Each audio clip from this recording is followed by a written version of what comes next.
Hello, and welcome to my presentation on how my classroom will be ran in your 5th grade.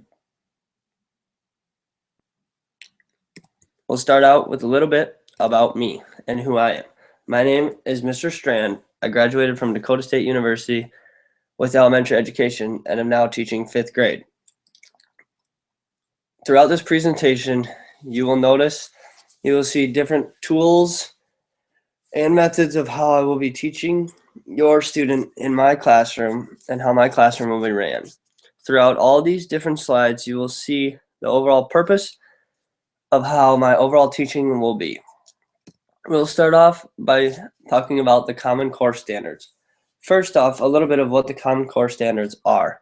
The Common Core standards are 48 state education chiefs and governors that came together to develop the Common Core, a set of clear college and career-ready standards for K through 12, English language arts literacy, and mathematics. The purpose of these standards are to prepare students for introductory courses for 2 or 4-year college programs, or if they choose to enter the workforce right after high school. These are important because standards are consistent throughout the states if we all use Common Core standards. As of right now, there are only 3 states that are not using the Common Core standards. I have also did an example of a content standard. So if your student comes home and he has the standards, you know how to read them. The CCSS stands for Common Core State Standards. The math content stands for that we're in the math content area and doing content standards rather than math practice standards. The 5 listed is for 5th grade. The NF stands for number and operations of fractions. That is what area of content we're working on. And then the A1 stands for the standard, since it is the first standard in that category. Now, there are 2 types of standards, practices and content standards. Practice standards describes Practice standards describes varieties of expertise that mathematically educators at all levels should seek to develop in their students. Practices describe ways in which students develop to increase their engagement with the subject matter as they grow in the mathematical maturity. Content standards are a balanced combination of procedure and understanding. Content standards deal with a specific grade, such as 5th grade, like I am in now. So the content standards deal just with 5th grade. The practices deal with the range from K through 12 and help engage the students. Primary math skills that your students will be working on in my classroom are place values, comparing and ordering numbers, addition, subtraction, multiplication and division, rounding and estimating, fractions, decimals, percents, measurements, and patterns. Over the course of the year, we will be working on these to gain knowledge and understanding for each of these skills, math skills, so the student will be able to use these math skills later in life.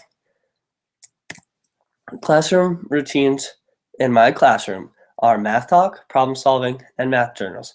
And I put Evernote in quotes because I'll get to that later when we talk about the technology part of my classroom.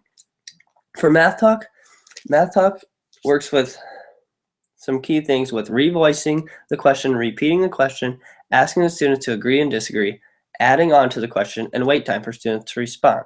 Math talk is a great tool to use in discussion to help students understand math problems and also find other ways to solve the problem than just finding one way to solve it.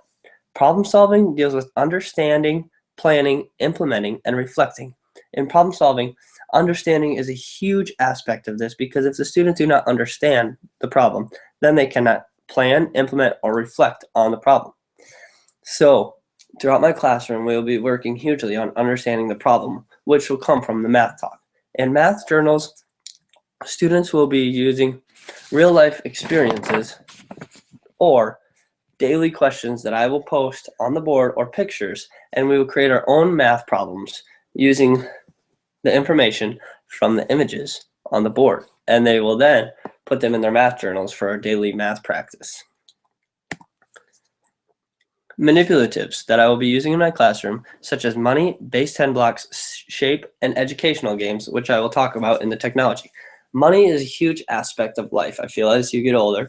So I feel like money is a huge manipulative that we will use in our classroom when talking about problems. Technology. Technology in my classroom that I will use, I have listed some of the technology and apps. The apps are on the left, and then the games are listed on the right. The apps such as Khan Academy, Seesaw Journal, Evernote are apps. Seesaw Journal and Evernote are journals of which I will share the students' work with the parents to show the progress of the students in the classroom. Khan Academy is a great app where students can work on their math and brush up on old skills, and you can individually see their progress and share them with you as well to see how well your student is progressing or what they need to be working on at home and in school. Teaching Channel is an app or website that I've listed for you. If you Google Teaching Channel, you can go there and find examples of questions if you are stuck with your student at home trying to help them with math, to help you understand the problem so then you can help them at home as well. Some games that I've listed that I will be using in my classroom are Dragon Box, Zombie Math, Math Town, and Cash Out. Dragon Box is on the top of my list because it is a game that I have been working with and have seen students being engaged with it, and deals with a wide variety of math standards, practices.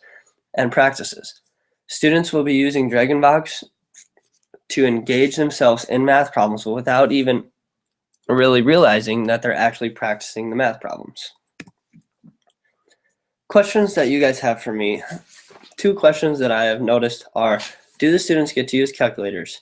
And will I be using technology? I'll start with the first one. Do the students get to use calculators? Calculators will be limited in my classroom because if we use calculators all the time, they will not understand mental math or be able to do problems on their own without calculators. But we will use calculators if we have longer problems and it is not mental math problems. Technology in my classroom, yes, I will be using technology in my classroom. I hope to have iPads in my classroom and have students engaged with the iPads because technology is a huge aspect of our everyday life. And I feel as students need to be engaged in technology, and this is a great way for them to learn and also learn the ropes of technology at a young age, since technology, as we get older, becomes more and more a part of our life. So at this presentation, as you can see, my overall purpose of teaching is using the Common Core standards, math practice skills, classroom management, manipulatives, and technology